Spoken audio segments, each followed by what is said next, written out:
వైసీపీపై మంత్రి సత్యకుమార్ ఆగ్రహం వ్యక్తం చేశారు. దానికి సంబంధించిన బ్రేకింగ్ అందుతోంది. వైద్య రంగాన్ని వైసీపీ నిర్లక్ష్యం చేసిందన్నారు మంత్రి సత్యకుమార్. ఇక పులివేంద్ర మినహా మిగతా వైద్య కళాశాలలు పూర్తి చేయలేదన్నారు. ఏపీ అభివృద్ధి కావడం వైసీపీకి ఇష్టం లేదన్నారు మంత్రి. అందుకే టెండర్స్ వేయొద్దని జగన్ బెదిరిస్తున్నారు.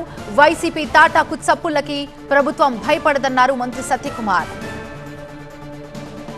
నాలుగు గోడల మీద కూర్చొని మాట్లాడితే ప్రయోజనం ఏంటి? అసెంబ్లీకి రండి అని. అసెంబ్లీకి రండి. మీరు చెప్తున్న మీ వాదనలో పస ఉందని మీకు అనిపిస్తే, మీరు చెప్తున్న దాంట్లో సత్యమే ఉంటే మీరు అసెంబ్లీకి వస్తే అసెంబ్లీలో చర్చ పెడితే వాస్తవాలు తెలుస్తాయి. నేను 17 కళాశాలలు తెచ్చాను గతంలో రాలేదు.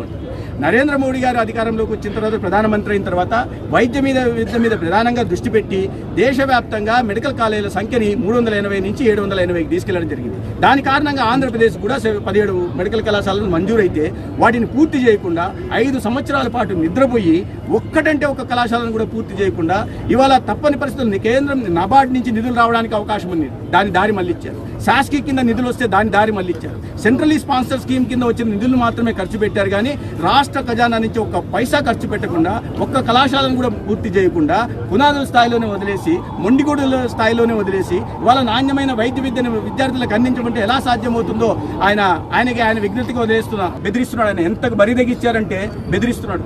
మీరు టెండర్లు పార్టిసిపేట్ చేయకండి, టెండర్లు పార్టిసిపేట్ చేసి నేను రద్దు చేస్తానని.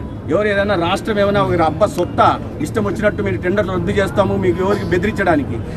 మేము కళాశాలలు మీరు నిర్మించలేకపోయారు, మేము నిర్మించి పూర్తి చేసి వైద్య విద్యను అందిస్తుంటే ఇవాళ ఆ వైద్య అంటే మీరు బెదిరిస్తే వాళ్ళు రాకపోతే ఎవరు నష్టపోతారు?